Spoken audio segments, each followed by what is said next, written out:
Welcome in. Welcome. How do you do? Pretty good, pretty good. What's going on right now? Not There's much. uh, Just ready for what's our our very first video podcast. podcast? We gonna have a guest, or we just gonna have to wing it? Hopefully, Um, we have a guest. yeah. So Hopefully, he's on his way. yeah, Hopefully, no hurries. if not, well, man, we'll experiment a little bit and learn the learn the nuance of visual podcasting, video casting. I Yes. will be I will be I'll be Dave Smith and you're Michael Malice. Okay. Or I could be Robert the Fire Bernstein. You could be Dave Smith. Why would I be Dave Smith? Why I don't can't I know. be Robbie? I don't know. No, I'm COVID Jesus. Don't tell me what to do. Am I being You know what? detained?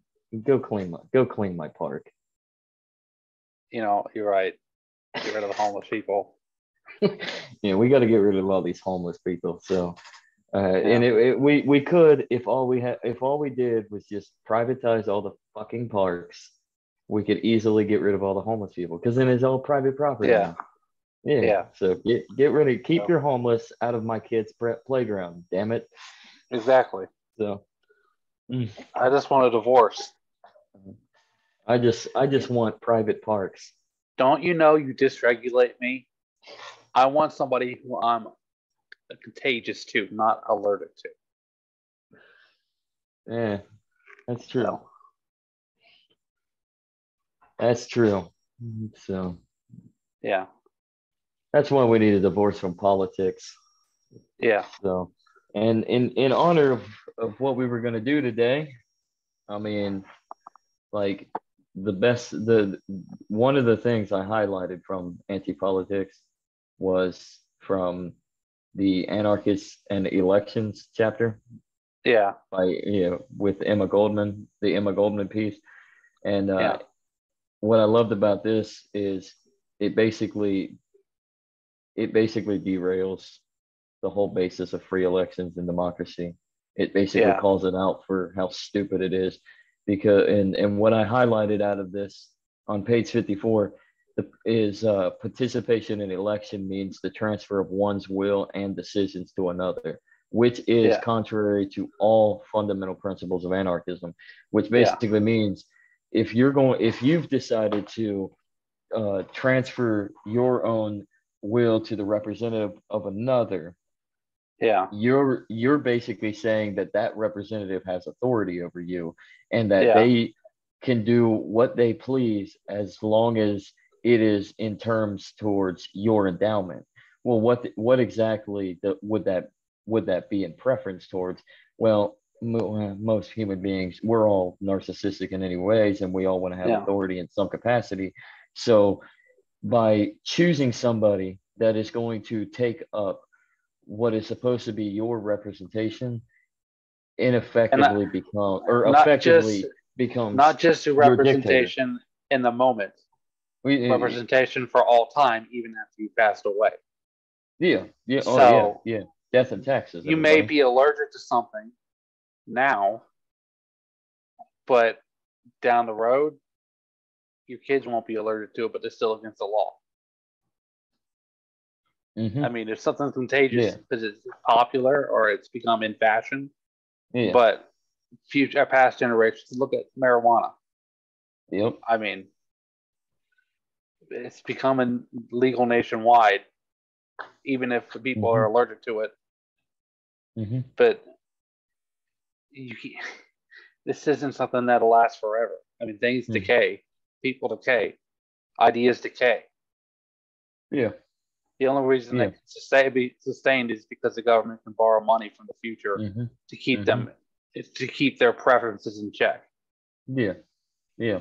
So And so at that point, like, when does it become ineffective for you to be forced to participate in a system that doesn't necessarily mean anything for you? yeah, So what is the point in democratizing anything if the democracy is going to eventually become a tyranny for the next generation as the government expands, because we keep on giving away our own business, our own rights. See, the thing is that, the current generation's grandfather rights of future generations, because current generations are allergic to the ideas, because the media influences them to be allergic. So, well, yeah, and you can use this example, like when do you see for our generation, do you see many millennials truly wanting to like work hard to build something? Like let's say you get a new house, but it's not too new, it needs some work. Are most millennials willing to DIY it, learn what they can for most of the easier, lighter work that they can do? Obviously, some things you're going to have to get a professional. Or do you just gravitate towards outsourcing towards a third party, in which the professional comes in and even fixes up what could be just a simple old task? Why not just learn it? I mean, we're the generation that has started with the internet, with the knowledge that the internet and it has gravitated towards, and for servers. So I mean, we're the what the hell's a gopher server? Gopher server. but anyways, we're the ones that have we're the ones that were the first generation to have the knowledge that was given to us surrounding us. We were the generation that grew up at the beginning of YouTube, and it's a great it's a great tool to use to learn how to utilize certain appliances and work on certain projects, fix certain things in your own know-how. Like, you don't have to be perfect, but you do kind of have to be perfect. But most millennials would rather pay it up front. Well, what happens if you can't afford that? What if you can't afford to get it fixed and you have, I mean, what are you going to do now? You're going to have to be forced into that situation where you need to learn how to fix your issue by yourself. So that's kind of where we're at with society. Really think about it. What kind of millennial or Gen Z, whatever you want to say, goes and learns how a transistor works? We all know they exist. It's just kind of, at some point, it's saturated so much that you don't really have any need to know. And the same thing happens with like natural things, like, hello, how's it going on, Sal? We was just talking about grandfather and rights and stuff like that. So nice to meet you. My name's Andrew Joseph. Nice to meet you, Sal. My name's Buckeye Zach. Am I working? Can you guys hear and see me? Yeah, we can see you perfect. Sorry. Yeah, I'm glad. It's okay. It's okay. Hey, no, that's life, man. You're good. We're very pragmatic. Thank you for taking the call. So no worries. Letting you join us. So very cool. Yeah. So, like I was saying, Zach, just real quick. People don't. I mean, nobody knows. I know it's kind of a weird place to start at, but nobody knows the types of leaves anymore. Like, that used to be such common knowledge. Now it's not absorbed in the culture at all. So, but yeah, we live in a society. We live in a society. We just live in a society. Yeah. So today's guest is Sal the Agorist. He put together an essay on anthropolitics, and we're just here to talk about mine's open. Nice. Yeah. Talk about our favorite portions of it, and just the perspectives that we gained from it. So. 1 second, but y'all okay, go ahead. You're fine. Okay. So. Yeah. So I think there's definitely an interesting fusion between anarcho-capitalism and agorism. I think that they help co-regulate each other. So For the most part, they really do. I mean, to yeah, coordinate, to understand the notion of living in a better society where we all, in terms, voluntarily cooperate and build relationships with each other rather than yeah, just live separately within our divisions and pretty much just mosey through life.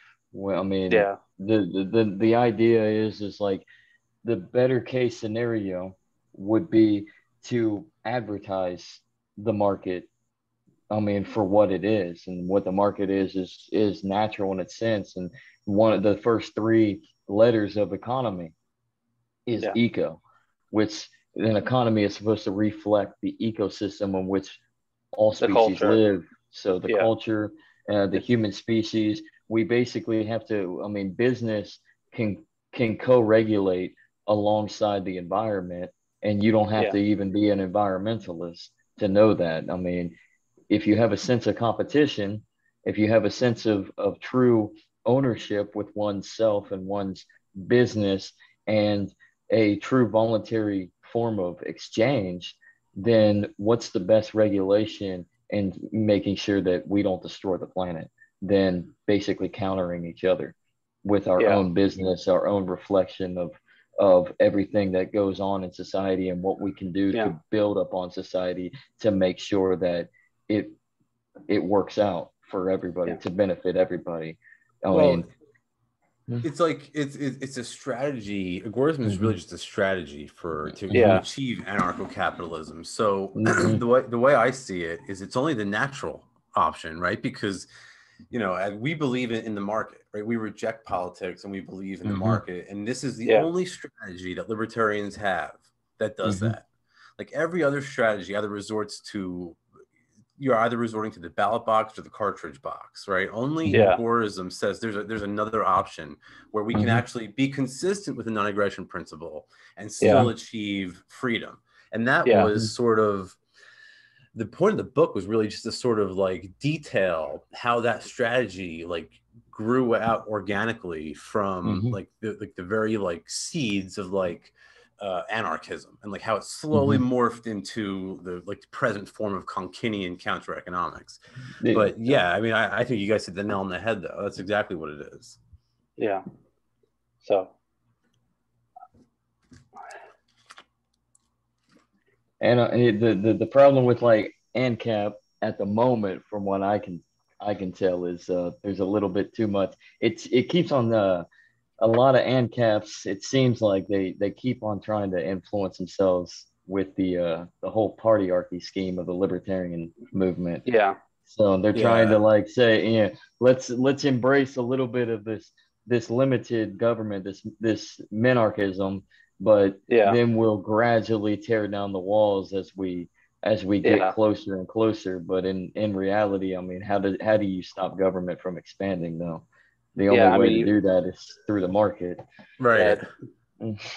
J Reg made kind of a little bit of a joke about that about in one of his videos. It's just a stupid music video, but it's funny. Talk about there's a limited narrow debate about the right or the position of government in society, and so Yeah. Yeah, it's like the entire scope of the argument is like they don't disagree about socialism, like the yeah, two main parties, they just disagree about what should be socialized, right? Hmm. yeah, It's like whereas like the left wants like maternity leave and healthcare, the right wants like yeah, roads, courts, and militaries, whereas yeah, we're the only ones here saying privatize everything, as the great Walter Block yeah, says, you Hmm. know. yeah. You got to protect your negative rights if you don't have even the worst quality person in reality. Right. If they don't have negative rights, nobody has. Or In like the fact, the great, we should be acting more like the great Carl Hess and just basically say fuck it all. yeah, yeah. Yeah, it's So funny because actually it's funny you mentioned that because I was just reading like I think it was like the Secretary of State Anthony Blinken put out something on Yeah, Twitter about like Cuba or something like that, and then there was this little argument between Martha Bueno and who herself is Cuban, She lives here in Miami, and Scott Horton from the antiwar.com, the Libertarian Institute, and he basically like schooled her, like, and he was like, she was saying like, U.S. troops need to intervene in Cuba, and she's like, Scott's like, what are you talking about? What kind of libertarian are you? And I kept thinking to myself while watching them like have this argument, like, man, Carl Hess used to airdrop guns to anti-commie rebels in Havana. Like he was not debating this with anybody. He wasn't having like internet just objectively arguments. doing it. Right, exactly. He just got up and did it, and you know that's the whole point of Agorism. It's about direct action. It's not about asking permission from politicians or any bullshit like that. It's about getting up and in a peaceful manner, right, in a way that's consistent with the non-aggression principle, and acting in a way that sort of disrupts the state. Yeah. So I mean, you go back to Lysander Spooner, and you know he was advocating stuff like that with slavery. You know, people. Oh yeah. Zach, right, Bucko Zach. Oh yeah, and Spooner is a great example of what we're talking about, because look what he did with the post office. Oh like, yeah, that was pure counter economics. I honestly I could have, if I had more space. I wanted to keep the book short and sweet, but if I had more space, I could have included that story in like the last section of the book about like historical instances of counter economics. Because if anybody out there doesn't know, Spooner actually, like, I don't know if you guys are familiar, but he actually like started a competitor to the post office at the time. I think it was like the Pony Express, or I forget what it was called, but like he was basically putting him out of business until like they told him, hey, you got to cut it out. Yeah, the American Leather Mail Company. What was it? Didn't they take him to court? Yeah, they did. The American Leather Mail Company. They took him to court, and you know, they basically starved him of all his resources because they have an unlimited supply of money. Right. You know, they can apply for credit without the roof. You know, like Amex has a black card system. It's basically the same thing. You know, so I'm not supposed to talk about that, but nobody's supposed to talk about that. But we all know it exists. Yeah, and that same model is sort of like followed by by Ross Ulbricht, by Cody Wilson, by Agorists and anarchists up until this present day. Yeah. So it's pretty crazy. I mean, I know that there's been in development that there's been crypto push to try to counter Russell Ulbricht's sentencing and challenge it. And I've been trying to keep up with that. So, you know, it's all about perspective. Nobody has a monopoly on perspective. There's always going to be somebody who has, you know, nobody has absolute claims to truth. So, that's what divorce is important. Look at like who was it that just got sentenced like yesterday? R. Kelly. Yeah. Oh, he got 30 years. 30 years, and then Ghislaine Maxwell, like a few days before, she got like 20 years in prison for trafficking. There was nobody we don't know who she was trafficking children to, because they won't tell us. But the point here is, though, you get 20 to 30 years for trafficking human beings, but Ross Ulbricht gets double life plus 40 for creating a website. Yeah, that just goes to show you that like, if you ever wanted to know, like, you know, if your fire is being wasted, or if you're focusing on the enemy positions effectively, just look at how they react, right? And look at how the state has reacted to Ross Ulbricht. It just goes to show you that he was on the money in his attacks. That's where we got to strike. We got to strike at the heart of their monopoly on currency, at the financial system, because that's sort of the beating heart of their operation. If they couldn't, if you can't print money at will, then the welfare warfare state goes down the drain. And Ross Ulbricht showed that Bitcoin was a true competitor. It could actually be used in a disruptive sense as peer-to-peer cash. That's why they threw the book at him. That's why he's sitting in a prison right now. In fact, not to get, just as like a little aside, I just saw him tweet out yesterday something about like, I was grafting on Riemann cubes I was doing the square root of Riemann circles or some shit like that. I don't know if you guys are familiar with Riemann, but he's like some famous mathematician. And it's like, it's like the stupid people with dementia get elevated into the highest office in the land, but the smart people sit in a cage. And again, it just goes to show you the nature of the state. Yeah. There's a video by Economic Visibility, Martin Goldberg, who talks about how, the grandfathering our rights, and if you try to assert them, then they definitely throw you in a cage. I mean, so I got a lot of time with security guard, so I watch a lot of stuff. But it's just crazy, man. I mean, this is all. It all starts with the central bank. As long as they can print money at a will, they can grandfather anybody's rights for any reason whatsoever. I mean, they've dysregulated the family. They've dysregulated, whole generations. All society essentially has been ripped apart by the central bank. Ron Paul said that it's no coincidence that the century of central banking coincided with the century of warfare. And I mean, that was really on the money. You know what I mean? Because if it wasn't for the central bank, they never could have afforded World War I and II, which we weren't even involved with. Those were European affairs that we were dragged into, kicking and screaming. Then the Cold War, and then Iraq, and now we have this whole surveillance state apparatus. It never would be possible without them having the monopoly on the issuance of currency, which I don't know what you guys think, but by the way inflation is looking, that might, who knows if that's going to be for too much longer, because if they go ahead. We're expecting a collapsitarian situation in any moment. I've been calling. I said in March of 2020 that this was the collapse, and I think that I was accurate when I said that. Because I think in my prognosis at the time, which I continue to believe was accurate, was that the state has essentially, the whole pandemic was essentially manufactured in one way or another. How, I don't know, but it was essentially manufactured by the state as a sort of scapegoat for the stimulus necessary to keep the central bank's Ponzi scheme alive. Because if they turn off the printing presses, guess what? The whole scheme collapses.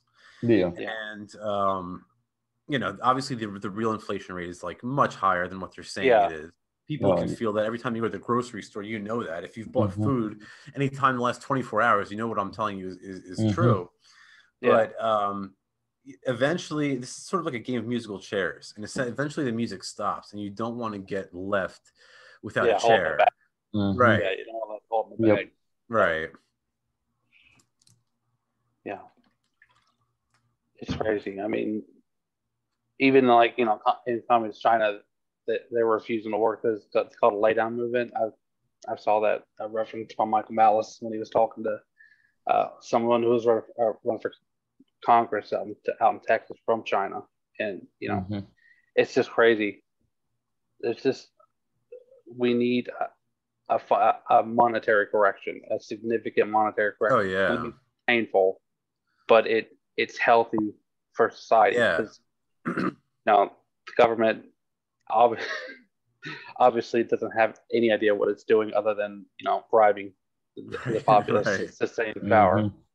So well, you're absolutely right, because it's, I mean, a good analogy. I don't know if I got this from like Peter Schiff or somebody from the Mises Institute, but like a good analogy for anybody out there who's like curious is like, you can also think of it like a forest fire, right? Just like a forest fire has to burn off the dead wood to allow for new growth. Well, guess what? The economy has to liquidate all of that malinvestment that's been created by excess capital. All it has to go out the wayside. And hopefully for our sake, yours, mine, or Zach's job is not included in that malinvestment, because we're in big trouble too. Exactly. So, but I mean, that's essentially, that's, you hit it on the coffin right there. That's essentially what inflation is. It's that correction. It really is. So we're seeing it. The inflation calls for the correction. The inflation is just a printing of the money, but it's the recession that follows that really burns it off. It's what Mises called the boom bust cycle. The business theory cycle. Right. Yeah. So, but are we in the recession already, or are we in the? Oh yeah, definitely. Yeah. So we've been in a recession. We've probably been in a recession. longer a long than time. longer than they said. Essentially, so. it's almost like we're in a perpetual recession that's just alleviated by little injections of monetary stimulus. that it's almost like imagine like being like a junkie, right? And you're like you're dope sick and you need dope and you just feel like shit, and then you get a little shot of dope in the arm and you're like, oh man, I feel better. But like rather than going through the painful process of withdrawals, you just every now and then you take a shot of dope in the arm. It makes you feel better temporarily, and that's sort of what the government's doing. That's what quantitative easing is. That's what stimulus checks are. That's what all the corporate welfare is. The bailouts. It's just shots of dope in the arm. And they'd rather. Sorry, go ahead. Oh, I was gonna say, and it only accelerated back in 2008 when they started malinvesting into the corporate debt rather than just the government. Dude, they expanded with that QE. So that's when it really woke me up. Was in 2008 when shit hit the fan. I can remember like driving around thinking like, wow, this is actually bad. Like I've never like there's been like downturns in my life and like economic ups and downs and shit, but that one was really bad. And I remember thinking to myself, damn, what the hell's going on here? And then Ron Paul ran for president and he's out there explaining it. And he's like, everything's making sense what he's saying. I can remember watching those debates, thinking to myself, like, damn, all of the people that I'm supposed to select from, they all sound like lunatics, except for the one guy, that one old guy. He sounds smart, but he's the one everybody tells me he's actually crazy. I was like, you know, man, that piqued my curiosity. I said, you know, let me look into this guy. I really liked like his economic policies. That's what really sort of drew me to him. And my first Google search was like, who are Ron Paul's economic advisors? And I'm like, Peter Schiff and Walter Block. Let me look up these two. And then boom, you have like Peter Schiff on the news telling these people what's happening. And I have Walter Block delivering like academic like lectures in college settings, explaining it. So I have like Schiff explaining the practical stuff, Block explaining the theoretical stuff. It marries perfectly together. And that's it. I was sold. And fortunately for me at the time, like Bitcoin had just come out, and I was like, wait a minute. I was like, if this Mises guy, if he's right, then this Bitcoin thing is going to be huge one day. I was like, I better buy some of this shit. And that was, the rest is history. The rest is history. The best decision I ever made was looking up who Walter Block was. So I don't know. I mean, back in 2006, 2008, I was still into Glenn Beck back then, and I remember him talking about on Fox News talking about. I mean, I don't watch that anymore, but you know, you learn with time. And but he was talking about the bailouts and stuff like that, and Fannie Mae and Freddie Mac, and how, and I was like, and that's definitely influenced, you know, my perspective. You know. Glenn Beck isn't. He's people think he's like he's not like Lindsey Graham or Mitt Romney. Or something. You know what I mean? He definitely has like a libertarian streak to him. I mean, he has conversations with Eric July. You know what I mean? Yeah. So I still draw from the legacy media and stuff like that, but I mean, I don't draw as much as I used to. You know, I still entertain their perspective. It doesn't mean they're right, but it's good to hear a different view on things. Exactly. So, some of them like MSNBC, I can't even like. No. If I tried to put it on like 10 seconds, then I have to change the channel or leave the room or something. No. Turn it on Morning Joe and walk out and be like, no. The View, no, thank you. No, forget that. Nope. So. I mean, I see clips of that shit on the internet, and I'm like, oh my god! I'm like, these people really exist. Yeah. So. And then you wonder, like, or is this really how they really think, or are they truly being controlled themselves? And this is a script to fool you into believing this. So, and it's like, you know, I don't know. You see people like Whoopi Goldberg and Joy Behar, and you're like, all right, these people are actually stupid enough to believe this shit. All right, I can see that. Can I curse on this show? Am I allowed to curse? Yeah, you're fine. Yeah. Okay. Say whatever you want, but like, then you see people like, I don't know, Anderson Cooper or maybe like Chris Hayes or something like that, and you're like, okay, like you seem like you are too smart to believe this shit. Like, Mm-hmm. it's like, I don't know. I don't want to put my tinfoil hat on and scare you guys away, but it's almost like, who are you working for? You know what I mean? Yeah. Like, who is influencing you? Mm-hmm. Yeah. I mean, it's no secret that the intelligence community has agents like distributed throughout the legacy media in all countries. Yeah. It's crazy. I mean, you see it's it, sad. you see it all you see it all the time with I mean, many of those that they pull from are former CIA that show up on the shows. So I mean, it's full view right in front of everybody, and most people don't even see it. They're still tied down to Fox News or CNN, like left and right. It's like, shut up. Let's control the open our parameters eyes. of narrative, you know. Yeah. And then you don't have to worry about people escaping the herd. And I feel bad sometimes, like ragging on these guys, because a lot of them follow me on like Twitter and shit, and like I have like producers from Fox News, and then like I'll be tweeting out about like Fox News or something like that, and but like at the same time it's like, then fix it. If you don't want to hear me bitch about it, then fix it, you know. Well, that's where the market is. It's where, you know, they got this, they're fine-tuned to this perspective of, you know, the demographic. You're right, and I'll be honest with you. I one thing I found over especially the last few years, it's really amped up, is that internet culture, which is sort of like a product of like meme culture, really, it's actually become much more influential than any of us ever could have imagined. And like now you like Donald Trump is putting up memes at like his rallies, and like Fox News is like putting up memes on the screen and shit like that. And it's like, oh my God, like, did you see, like, you know, Trump shared your meme and like shit like that. And it's like, and it's actually starting to, I think, I don't know about influence, but it's sort of seeping its way into mainstream culture. Even if it's just a little bit, you can sort of see it's like beginning to have its effect and take hold. I mean, you've seen like 4chan and stuff like that. People posting how it's not a meme war, but then the CIA's got like the leaked meme war comments and stuff like that. Like, oh yeah, this is just a joke, and they think it's all serious. So, oh dude, I wrote an article years ago about there was like an army pamphlet. I forget what the hell the name of it was, but it was like an army pamphlet about like the use of memetics and information warfare. Some like they tried to make it sound like it was a fucking college paper, and I'm like, and they diagnosed it, and they're like, here's how you make a meme, and here's why it's so important. But I'm thinking to myself the whole time I'm reading it, it's like, you guys can't make effective memes because you have the wrong position, right? A meme is really just like an argument in like picture form, like a JPEG, right?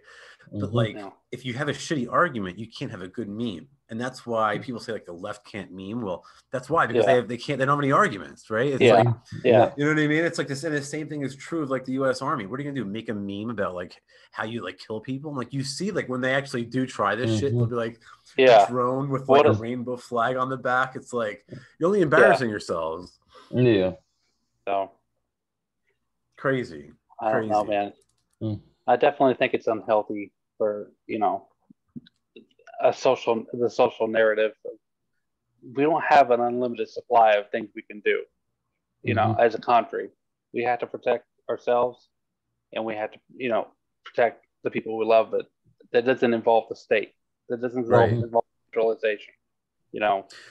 And that's why, and not only that, but I would add to that the state is the thing that's the most threatens, you know, our lives and the people we love and stuff like that. So it's like another piece of the puzzle though is that the way out of that is only through agorism.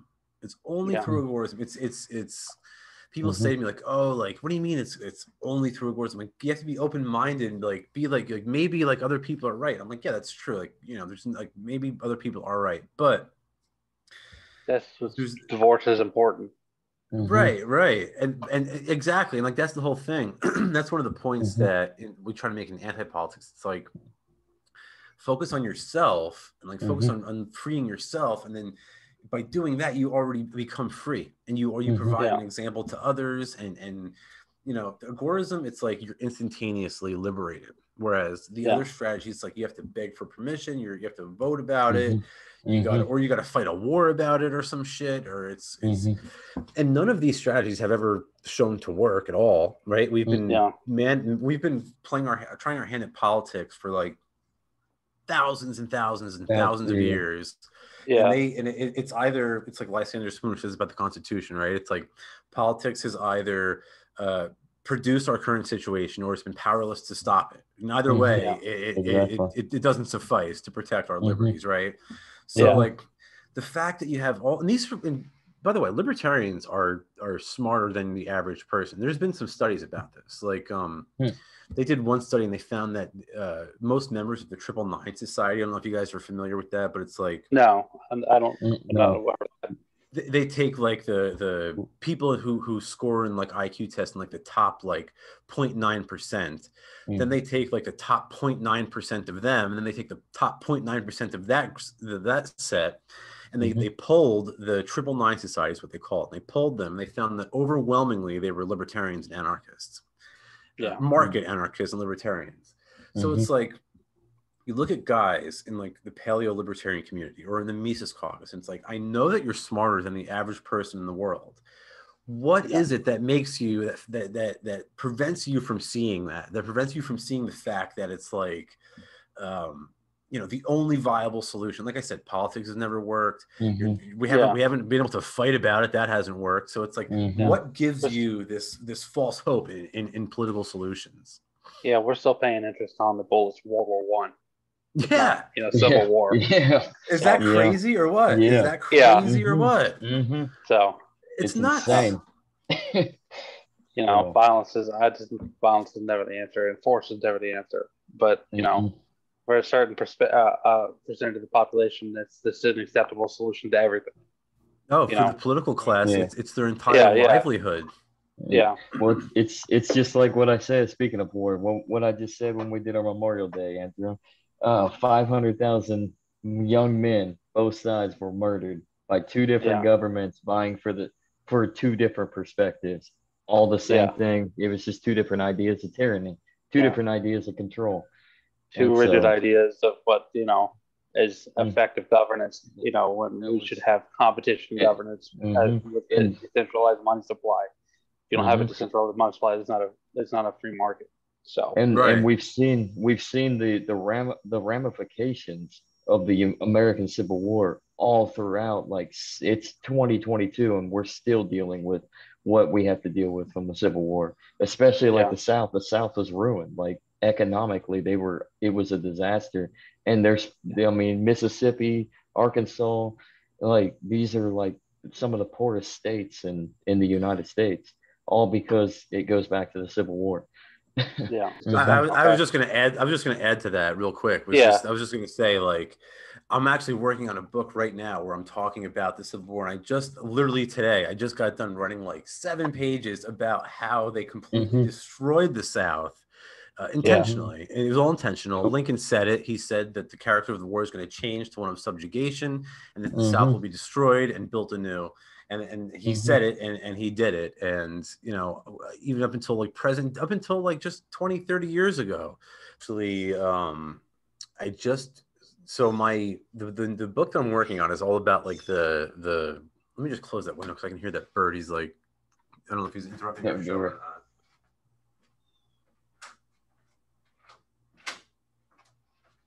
Sorry about that. It's all right. We'll call him a listener. But so like the book is all about like how like man has experimented in this like attempt to like limit government time and time again, and it's always failed. And I really sort of honed in on the American attempt to limit government, because honestly it's probably the one that has the most recorded history behind it. It's the one I know best, and such a huge part of that, if not the most major part of that, is Lincoln's genocide and the war against the South. And I have that section divided up into 4 parts: Lincoln's political legacy, his economic legacy, his racial legacy, and his wartime legacy. And frankly, it's hard to see in which area he did more damage to the country. Yeah. Definitely a tyrant. So 700,000 Americans. Yeah. Anybody who declares total war on their own people is probably not the world's nicest guy. Yeah. You know, even if he's represented as such. Yeah. Old honest Abe. So. Well, it's like Tom DiLorenzo. Yeah. Tom DiLorenzo says it best. He's like, the Church of Lincoln sort of like deified him during the Reconstruction era to try to make him seem like he was like this god. And in the book, I call him like a godhead of racial equality, because that's what they tried to make him out to be. When in fact he was the opposite. If you actually look at the facts of the situation, Abraham Lincoln, he is the reason why the South was sort of cursed with that legacy of racism, white supremacy, and Jim Crow laws and poll taxes and all that bullshit that lasted throughout like the first half of the 20th century. That all ties back to Lincoln, and it was all a response to the Reconstruction era policies. So, it all goes back to Lincoln at the end of the day. There were other shitty presidents, Woodrow Wilson, FDR, Truman. I mean, they're all shitty, frankly. Yeah. Right. But he was the worst, I think. Yeah. Andrew Johnson. Yeah. Max Stirner said, Dodson did this before, man. We cast God aside in order to, fill the void of things that we want in life. And we really need to consider what we're doing, and instead of acting in favor of what the culture that we need in our own lives. So, right. I know, and that sort of again, not to sound like a broken record, but that just brings you right back to agorism. You know what I mean? Yeah. So, so people just refine who they are, and they refine their culture. I mean, it's it's communism. That's all it is. Well, all governments are, however you want to define it. I think it was Hop who said that like all government is necessarily socialist. Yeah. Right. And that's completely true. Yeah. So that's why, like at the beginning of the show, I was like, the Republicans want to socialize some shit, the Democrats want to socialize other, but they all want to socialize something. That's because they're all in government, right? Government by definition is the socialization of some good or service. Yeah. So. They want to embrace charity, but they don't necessarily care about charity because they just control everything. So make people think that government is good, but in reality, it brings nothing but despair and violence and destruction. And that was that was another one. You just made my mind go somewhere else. But like I just read an article the other day that Biden was giving like food aid or like some like enormous charitable contribution to some starving country. I forget the specifics of it, but I remember like Walter Block saying that like.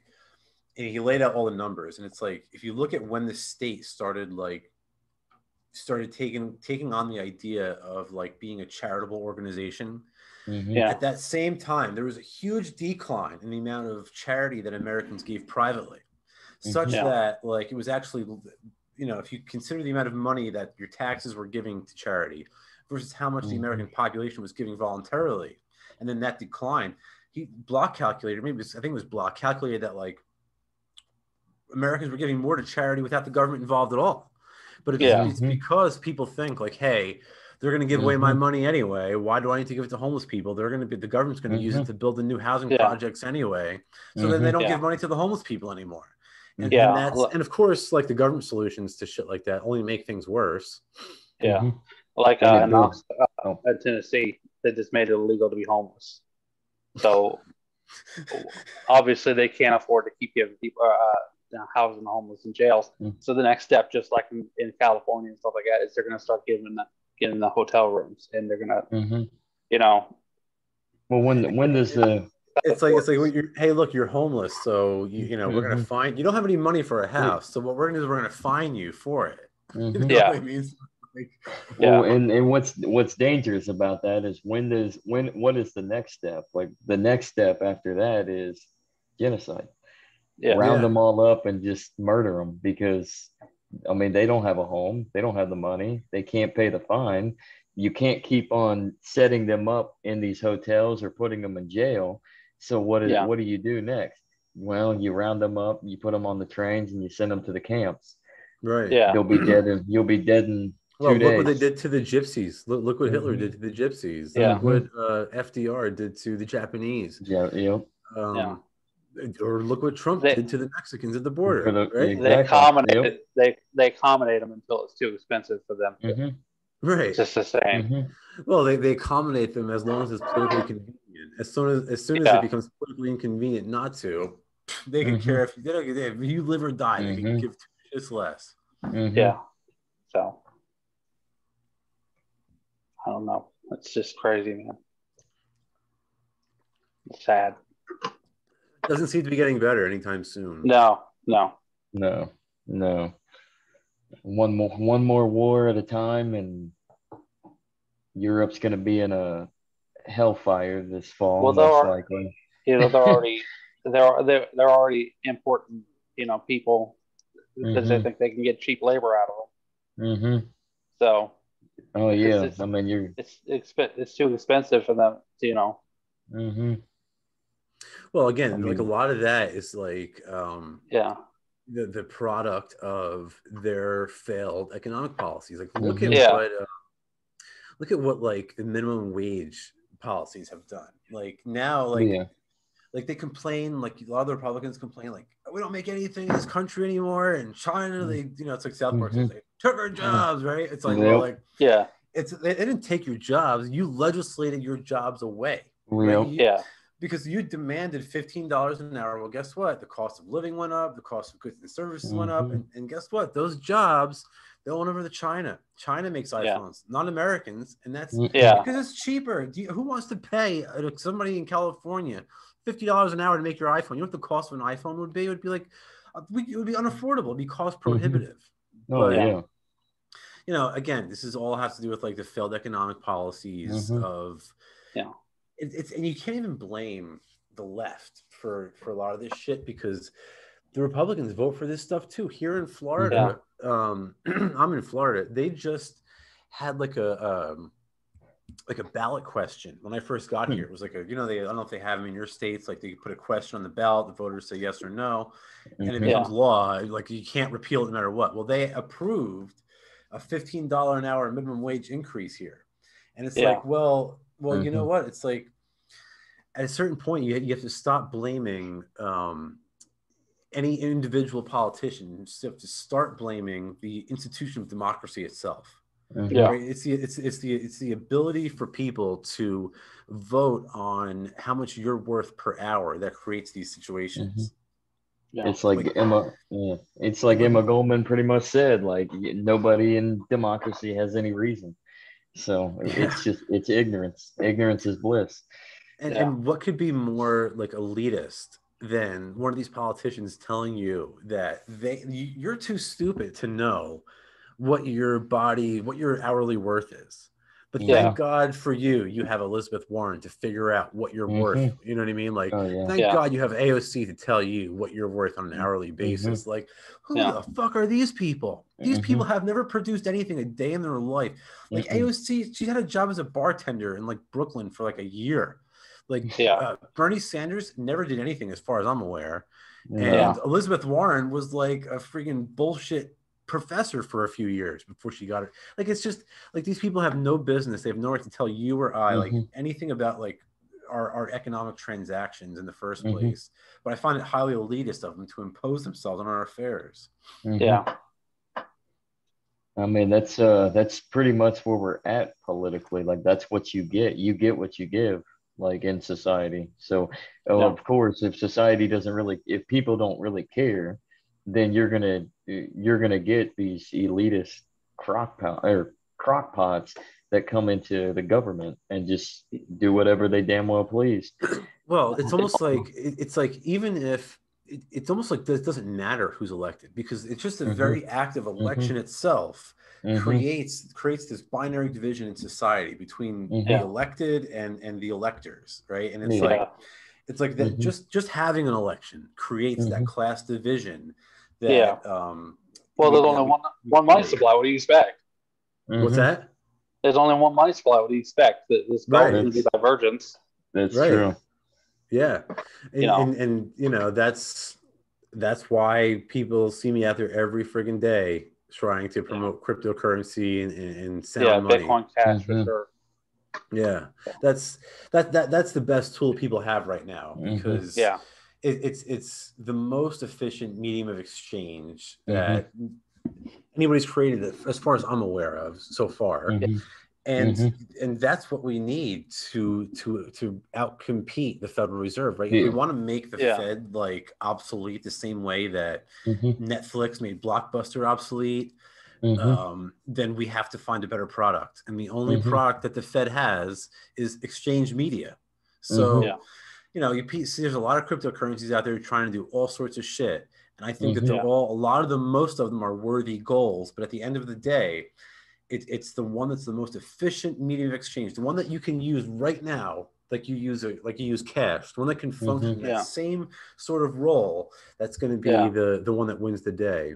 Yeah. Bitcoin Cash.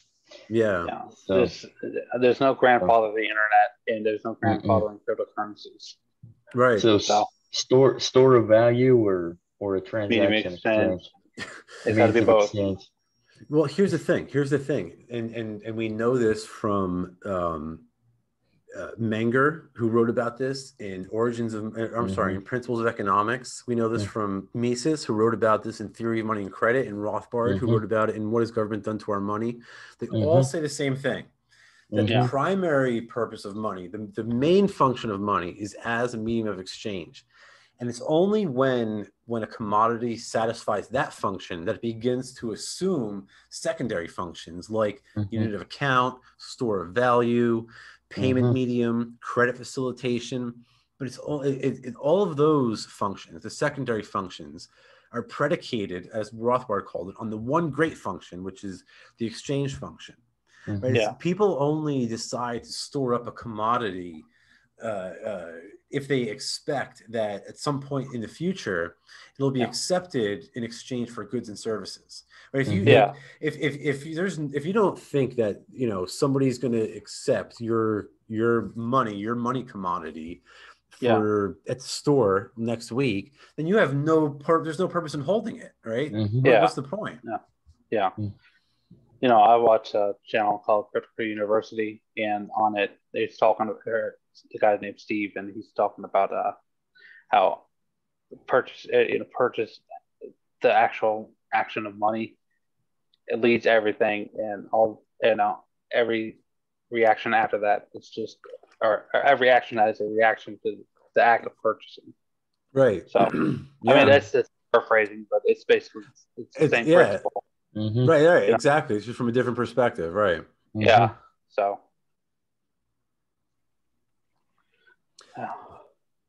yeah, it's interesting. The whole like concept of money, and it's in and of itself, I think, is like, I don't know. I find it fascinating. It's another sort of aspect of culture and society that American people have been so dumbed down regarding. Like, most people have never heard of Jekyll Island. They don't know what the Federal Reserve is, or what it does, or how it does it.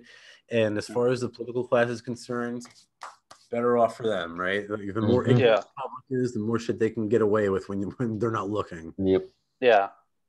So they like to They definitely like to distract.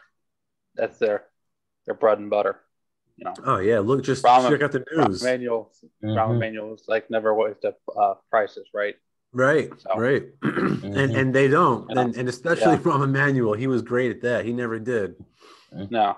So it's sometimes like when you get like comments like that, like it's almost like the veil slips for just a brief second of time, and like they reveal in front of us. Right, exactly. Yeah, right. They just reveal themselves for who they truly are. They're just mocking us, and that's you know. Yeah. So that's how they know they have control right now. It's the way that they can mock. They're playing a video game, and we're just seeing pieces.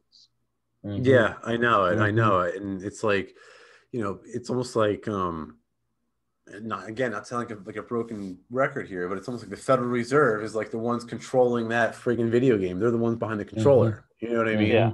They're pulling the strings. Like, people don't realize how influential it is to control the supply of money in an economy. Like, you have more power than the president, as far as I'm concerned, more power than Congress or the Supreme Court. And all these people are unelected. They're not accountable to anyone. The Supreme Court has declared that they're private when it's convenient to be private, and they're public when it's convenient to be public. Yeah, that's unhealthy for any society. And it's like not only that, but like, let's assume that everything that we've said about the Federal Reserve is bullshit. It's not true. Let's assume that they're out for our best interest and blah blah blah blah blah. Do we still think that a financial system devised in 1913 is acceptable to handle the pressures of a modern economy? Like, that's ridiculous. That's absurd to me. Yeah. You know what I mean? It's crazy.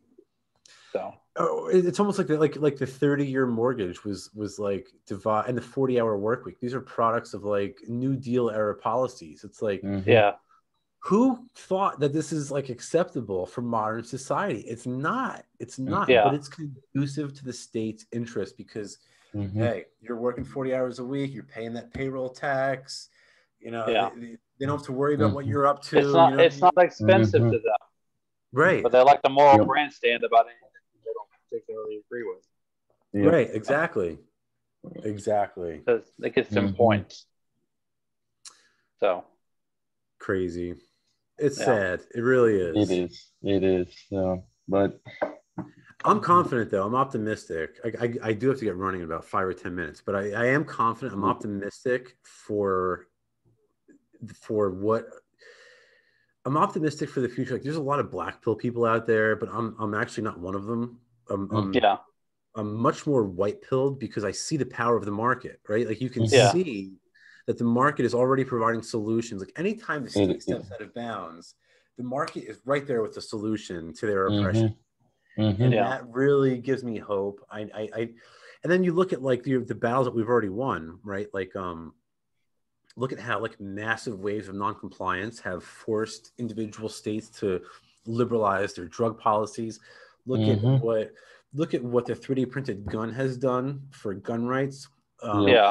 Look at what cryptocurrency has done to combat the Federal Reserve. I mean, we can go on and on and on, right? I mean, and these are all Agorist victories, by the way. None of these victories come about from the Libertarian Party or the RNC or something like that. Like the Mises Caucus. Right. No. We're trying to escape the quicksand. We're not trying to, jump into it. It's all within the market, countering the state's influence. That's all it's doing. Yeah, so it's the only one doing that is the market. Yeah, it's just gradual, one step at a time. That's all it takes. I mean, it's gotta work itself out. Yeah. I mean, we can't dwell on negative because if we do that, then we're just gonna be a bunch of sad, nihilistic, black pill people that might as well just hang ourselves at the end of the day. And I mean, what's the point of that? Like, it's better to be optimistic, knowing that down the road something's got to give. So even more than just like trying to be optimistic, it's almost like it's practical too, right? Because it's like like I don't know, like it's like there really is reason to be optimistic. There genuinely is like good reason to be optimistic.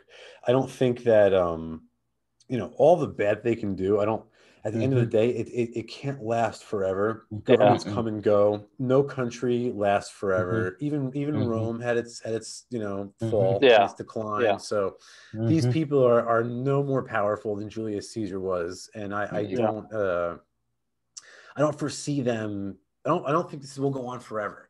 I don't know if it'll happen in our lifetime or our grandkids or in their grandkids, but eventually the empire will collapse. All empires do. All societies collapse and something new is going to build. So that's the scary part. It's like, what are they going to put in its place? Exactly. You know That's where you gotta. Like one of the stories I try to tell in anti-politics is the story of like Gandhi and how he used counter economics to sort of like bring down the Raj, right? To sort of kick the British out of India. And he did it successfully, and he got rid of them using counter economics peacefully. This frail old man got rid of the strongest empire in history. But as soon as they were gone, well, Gandhi died, the British were gone, boom, socialists come in. So it's it's like, you know, it's one thing to burn the forest down, but you got to make sure that no more weeds grow back, you know? And that I think historically has like sort of proven to be the trickier element in revolution. Yeah. So yeah, definitely trying to get prevent the weeds. That's a good analogy. So plant a tree, destroy the weeds. Yeah. Yep. Well, really appreciate you having coming on with us and Thank you again, gentlemen. I appreciate you guys having me. Whenever you want to have me on, I'd be honored to be on the show. Hey, we enjoyed it. Enjoyed hearing your thoughts. So we'll definitely have to have you on again. Hell yeah. Awesome. So, but in the meantime, thank you again for coming on board.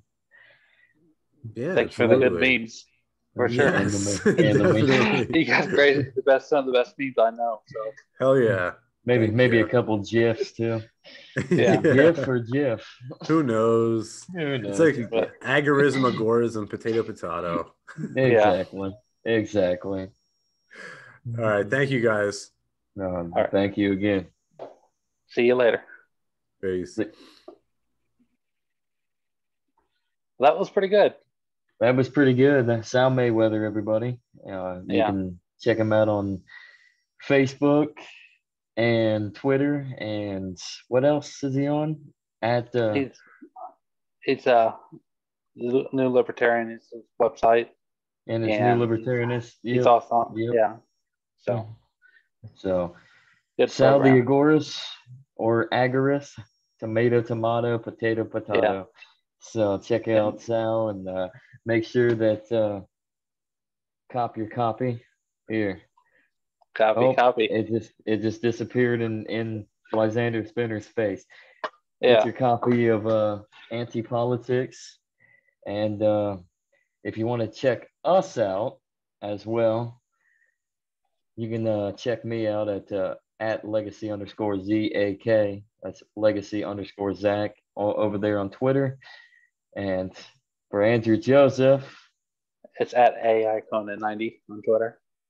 So, or you can hop over to Telegram, and please, Hunter is in need of some crack, and he really wants your crack stems. So jump on Telegram. Go into that search bar. It is public. Just type in Hunter Biden's crack house. Come in. Let's start a community that involves nothing of the sort of Hunter Biden. You know why? Because fuck Hunter Biden. It's a joke. Yeah.